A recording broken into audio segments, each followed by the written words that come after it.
Hello everyone. Welcome to the 15th video of the Adobe After Effects tutorial from beginner to advanced. If you want to learn the After Effects software completely, please subscribe to my channel. In this tutorial, we are going to deal with these topics. Add a keyframe to create a simple animation. Adjust shapes with ruler and snap. Align panel. First, I create a composition with dimensions of 1920 x 1080 and a frame rate of 29.97. And name the composition blue. Before creating the animation, we must determine the location of the shapes or objects. We use rulers and guides for this. So first I activate the ruler. The measure of this ruler is based on pixels. The size of our composition is 1920 x 1080, so the ruler displays the numbers 0 to 1920. It also displays 0 to 1080 vertically. If I left-click and drag on the ruler, a guide will be created that we can adjust. For example, if I right-click on the guide, it will show me the exact location of the guide on the composition. Here it shows that the guide is on pixel 1586. Now, if I click on this number, I can determine the exact value of the guide. I type 200 pixels. You can see that the guide stops at 200 pixels. I create another guide by dragging again, right-click on the new guide and type the number 1720.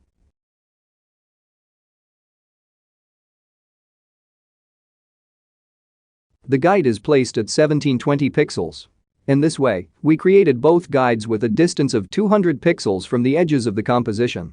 This time, I will create another guide by dragging from the ruler above. I type the value of this guide as 850. This guide is also included in pixel 850. In this way, we were able to determine the range and location of the shapes. This is very important for the accurate execution of projects. In order to not change the location of the guides during the project, I select the Lock Guides option from the View menu. In this way, the guides are locked and we can no longer change their location. Now I create a square with the Shape tool and I want to snap it to the guide. But it does not snap. The reason is that we must first select the shape layer to snap the shape to the guide. In order for the anchor point to be in the center of the shape, I double-click the pan behind tool while holding the Control button. So, by selecting the shape layer, the shape will be snapped to the guide.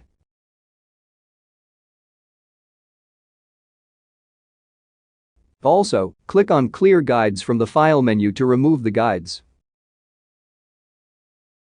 I hit Ctrl+Z to bring the guides back up. I put the square here.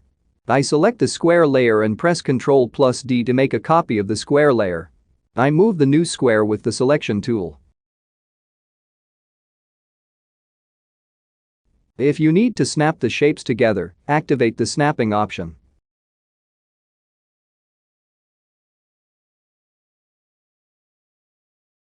Also, this option is used to extend the edges of the shape and align them beyond the edges of the layer, which you can see as a dashed line. I will place this square on the guide and change its color.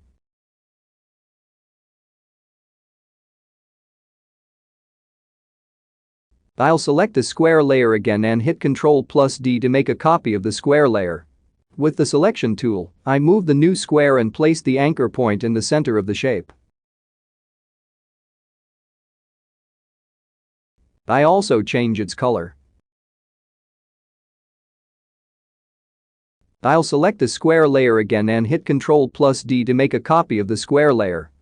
I choose this color for the square. I snap this square to the side guide. Now I want the distance between the squares to be exactly the same. For this task, we first select all the square layers and use the Align panel. If you do not see this panel, activate it from the Window menu. For example, if I click this option, it will superimpose all the selected shapes. I press Ctrl+Z to return to the previous state. This option aligns the selected shapes.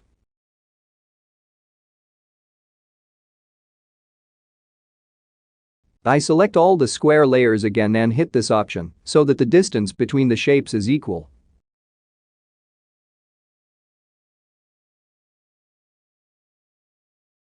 I select the bottom layer and enter the transform section to set a keyframe for the position.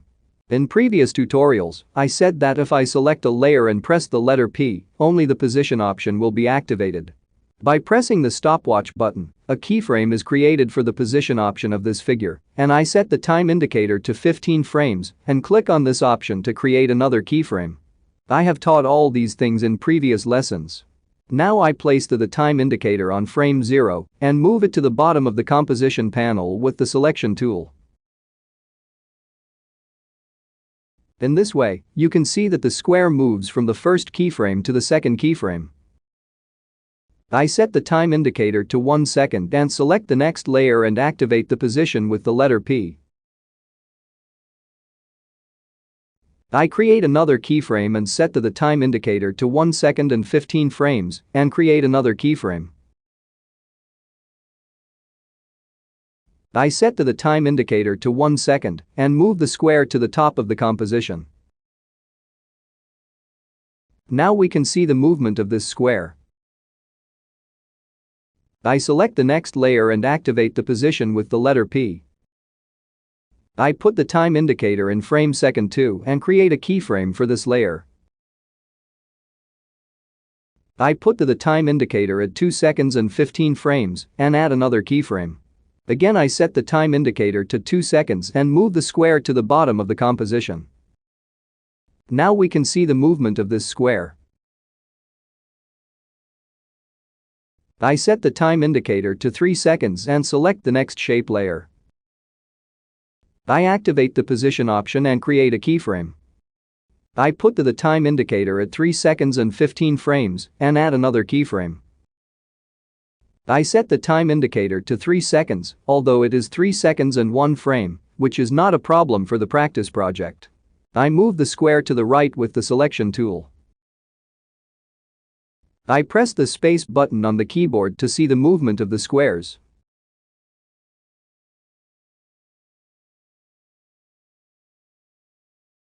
If I select all keyframes and press the letter U, I can see all the keyframes created for the layers. Now I want to create a letter for each square and animate the scale of the letters. I select the text type tool and place the time indicator on frame 15 to see the first square.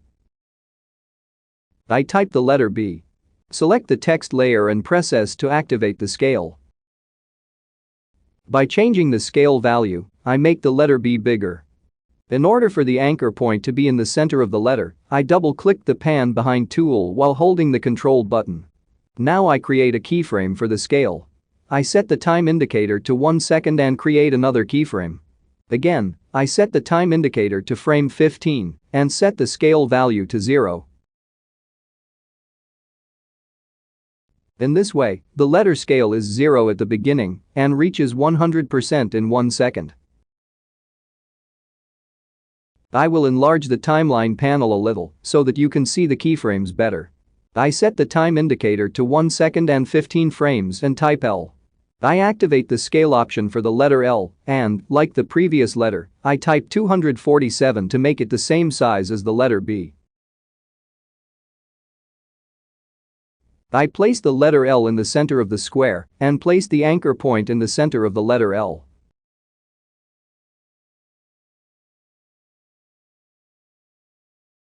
I create 2 keyframes for the scale, and in the first keyframe, I set the value of the scale to 0.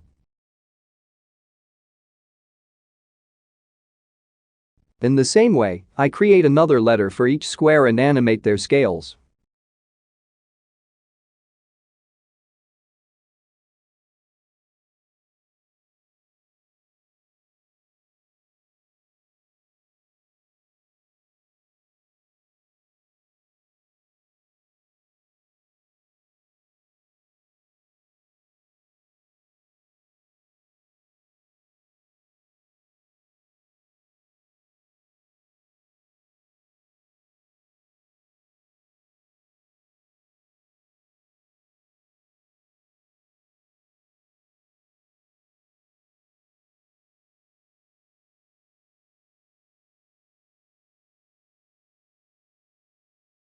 After creating and animating a letter for each rectangle, I press the play button from the preview panel to see the final result of the project.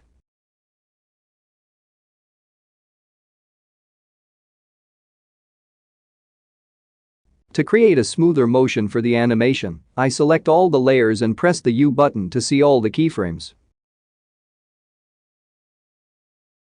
Now I select all the keyframes and right-click on one of the keyframes and select the Ease option.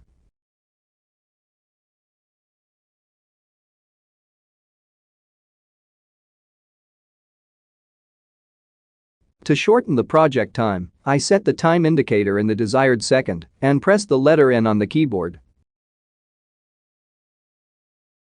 Friends, be sure to practice this tutorial so that you don't get into trouble in the next complex projects. Okay guys, thank you very much for watching this tutorial till the end. Please like the video and leave a comment for me. Subscribe to see more tutorials. I'll see you next time.